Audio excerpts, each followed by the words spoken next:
کہ اس کی مالی حیثیت بہت معمولی تھی، لیکن زاہدہ کو اس کی کوئی پرواہ نہیں تھی۔ سلیم بھی کون سا رئیس اعظم تھا، وہ بھی تو ایک معمولی حیثیت کا آدمی تھا۔ 3 دن گزر گئے اور منظور احمد نے زاہدہ کو طلاق نہیں دی اور نہ ہی زاہدہ نے اس سے طلاق کا مطالبہ کیا۔ اس عرصے کے دوران سلیم نے بھی منظور احمد سے رابطہ قائم نہیں کیا۔ اس کو یقین تھا کہ 2-1 روز میں منظور احمد خود ہی زاہدہ کو طلاق دے کر اسے اس کے گھر بھیج دے گا اور پھر عدت کی مدت گزارنے کے بعد اس کا اور زاہدہ کا دوبارہ نکاح ہو جائے گا۔ وہ منتظر تھا کہ منظور احمد خود ہی آ کر اس کو اطلاع دے دے گا۔ تو اب کیا تم مجھے طلاق دے دو گے؟ آخری رات زاہدہ نے منظور سے کہا۔ اس نے بڑی ہمت کر کے یہ بات کہی تھی اور اس کا انداز سوالیہ تھا، ایسا انداز جس میں افسردگی کی جھلک کو صاف طور پر محسوس کیا جا سکتا تھا۔ تم کیا چاہتی ہو؟ منظور احمد نے اس سے پوچھا۔ کیا تم مجھ سے طلاق چاہتی ہو؟ پتہ نہیں، زاہدہ نے کہا، مگر یہ اچھا نہیں لگتا کہ بار بار طلاق اور بار بار نکاح۔ ہاں زاہدہ، منظور احمد کی آواز میں جیسے رس گھل گیا، تم جیسا چاہو گی ویسا ہی ہوگا۔ تم اب میری بیوی ہو اور تم کو اپنے بارے میں فیصلہ کرنے کا پورا حق حاصل ہے، اور جو بھی تمہارا فیصلہ ہوگا وہ مجھے منظور ہوگا۔ زاہدہ اگلے دن اپنی ماں کے گھر گئی اور اس نے اس سے اس بارے میں تفصیلی گفتگو کی۔ اگر تم منظور اور اس کے ساتھ خوش ہو اور وہ بھی نبھا کرنے کے لیے تیار ہے تو پھر اس سے طلاق لینے کی کیا ضرورت ہے؟ عائشہ نے رائے ظاہر کی۔ بار بار اپنا تماشا بنوانے سے کیا فائدہ؟ اب ہر ایک کو تو یہ نہیں بتایا جا سکتا کہ یہ بات پہلے سے طے تھی کہ منظور طلاق دے دے گا۔ لوگ تو اس وقت تک تم کو ہی الزام دیتے رہیں گے جب تک کہ سلیم کے ساتھ تمہارا دوبارہ نکاح نہ ہو جائے۔ تو اگر اس صورتحال سے بچا جا سکتا ہے تو بہت اچھا ہے۔ سلیم کو اس نکاح کے 5ویں دن اس بات کا علم ہوا کہ منظور نے زاہدہ کو طلاق نہ دینے کا فیصلہ کیا ہے، اور خود زاہدہ بھی اس بات پر راضی ہے، اور اس کے ساتھ ہی اس کے دل و دماغ پر جیسے بجلی گر پڑی۔ اسے منظور سے زیادہ زاہدہ سے اس بات کی بالکل توقع نہ تھی کہ وہ لوگ ایسا کریں گے۔ اسے 100% یقین تھا کہ منظور اور زاہدہ کی طلاق ہو جائے گی اور پھر وہ زاہدہ سے نکاح کر سکے گا، لیکن ایسا نہیں ہوا۔ 4 دن تک انتظار کرنے کے بعد جب بالآخر 5ویں دن وہ خود منظور احمد کے گھر پہنچا تو منظور احمد نے اس کو اپنے فیصلے سے آگاہ کرتے ہوئے بتایا کہ اس میں زاہدہ کی مرضی بھی شامل ہے۔ اس نے زاہدہ کو خود بلا کر بات کی۔ زاہدہ صرف 2-3 منٹ کے لیے وہاں رکی اور اس نے سلیم سے کہا، اب بار بار کی طلاقوں اور نکاحوں سے کیا فائدہ؟ بس جو ہو چکا سو ہو چکا، پرانی باتوں کو بھولی جانا چاہیے۔ اور وہ وہاں سے چلی آئی۔ سلیم نے لاکھ سر مارا لیکن وہ منظور احمد کو اس بات پر راضی نہیں کر سکا کہ وہ زاہدہ کو طلاق دے دے۔ اس نے زاہدہ کی ماں سے بات کی، لیکن اس نے اپنی بیٹی کی طرفداری کی۔ اب اگر وہ دونوں ایک دوسرے کے ساتھ رہنا چاہتے ہیں تو ان کو رہنے دو، عائشہ نے اپنے سابق داماد سے کہا۔ تم کسی دوسری جگہ بھی شادی کر سکتے ہو۔ سلیم نے بہت کچھ کہا سنا لیکن اس کا کوئی نتیجہ نہیں نکلا۔ عائشہ نے صاف کہہ دیا کہ وہ اس معاملے میں اس کی کوئی مدد نہیں کر سکتی۔ اس کے بعد سلیم نے منظور کی ماں سے بات کی جو اس کی دور کی رشتہ دار بھی ہوتی تھی۔ منظور کی ماں جو پہلے اس طرح کے مصلحت آمیز نکاح سے ذرا بھی خوش نہیں تھی، وہ اس وقت بہت زیادہ خوش ہو گئی جب اس کے بیٹے نے اس کو یہ بتایا کہ وہ زاہدہ کو طلاق نہیں دے گا اور یہ کہ زاہدہ اس کے ساتھ رہنے میں خوش ہے۔ زاہدہ اس کو بہت اچھی لگی تھی اور اس نے اس کو بہو کے طور پر بڑی خوشی کے ساتھ قبول کر لیا تھا۔ نکاح اور طلاق کو مذاق نہیں بنانا چاہیے بیٹے، اس نے سلیم کو سمجھاتے ہوئے کہا۔ عورت کوئی فٹ بال نہیں ہے کہ تم اس کو ٹھوکر مار مار کر ادھر سے ادھر پھینکتے رہو۔ اب اگر اس کا ایک جگہ ٹھکانہ ہو گیا ہے تو ہو جانے دو، اور جہاں تک تمہاری شادی کا تعلق ہے تو میں خود تمہارے لیے کوئی اچھی سی لڑکی ڈھونڈے دیتی ہوں، اس میں کیا مشکل ہے بھلا؟ سلیم کو اس طرف سے بھی مایوسی ہوئی۔ اس نے 2 بار زاہدہ کے اسکول جا کر وہاں اس سے علیحدگی میں بات کرنے کی کوشش کی، لیکن زاہدہ نے اس کی بات سننے سے انکار کر دیا۔ زاہدہ اب منظور احمد کی بیوی تھی اور وہ دونوں خوشی اور مسرت کے عالم میں زندگی گزار رہے تھے۔ زاہدہ نے سلیم کو اپنی زندگی سے ہمیشہ کے لیے نکال دیا تھا۔ اسے اب سلیم کی کوئی ضرورت نہیں تھی، اسے منظور مل گیا تھا اور وہی اب اس کے لیے سب کچھ تھا۔ اس بات کو کوئی 3 ماہ کا عرصہ گزر گیا۔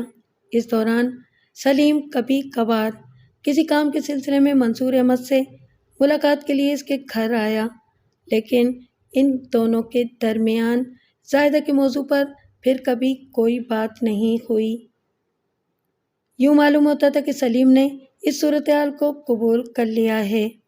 زاہدہ خود بھی سلیم کے سامنے نہیں آتی تھی اور منظور احمد خود ہی اندر جا کر سلیم کے لیے چائے وغیرہ لے آتا تھا۔ منظور کی ماں کئی بار سلیم سے یہ کہہ چکی تھی کہ وہ اگر شادی کے لیے تیار ہو تو وہ اس کے لیے کوئی لڑکی تلاش کرے، لیکن سلیم اس بات کو ٹال جاتا تھا۔ اس رات کو اچانک منظور احمد کے پیٹ میں درد اٹھا۔ گھر میں پیٹ کے درد کی جو گھریلو دوائیاں وغیرہ موجود تھیں وہ اس کو دی گئیں، جن سے اس کو قدرے افاقہ ہوا اور وہ آنکھیں بند کر کے لیٹ گیا۔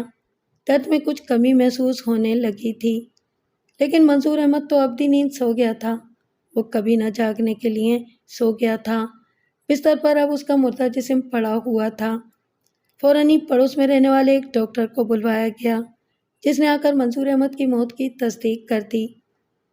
ایسے معلوم ہوتا ہے کہ موت حرکت قلب بند ہو جانے کی وجہ سے واقع ہوئی ہے، ڈاکٹر نے غمناک لہجے میں کہا۔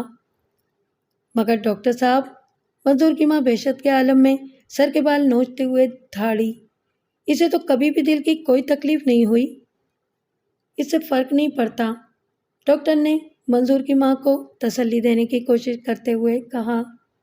کوئی ضروری نہیں ہے کہ آدمی پہلے سے دل کا مریض ہو، اچانک دل کا دورہ پڑ سکتا ہے۔ آدمی کی عمر میں پہلا اور آخری دل کا دورہ، اسے محض قسمت کا کھیل کہا جا سکتا ہے۔ منظور کی ماں اصغری صدمے سے پاگل ہوئی جا رہی تھی۔ اس کا تو زندگی بھر کا اثاثہ چھن گیا تھا۔ یہی ایک بیٹا زندگی کا سہارا تھا۔ بیٹیاں غیر گھروں کی ہوئیں اور وہ اپنے الگ آشیانوں میں آباد ہو گئی تھیں۔ لے دے کر بس ایک بیٹا ہی تو اس کی زندگی کا سہارا تھا۔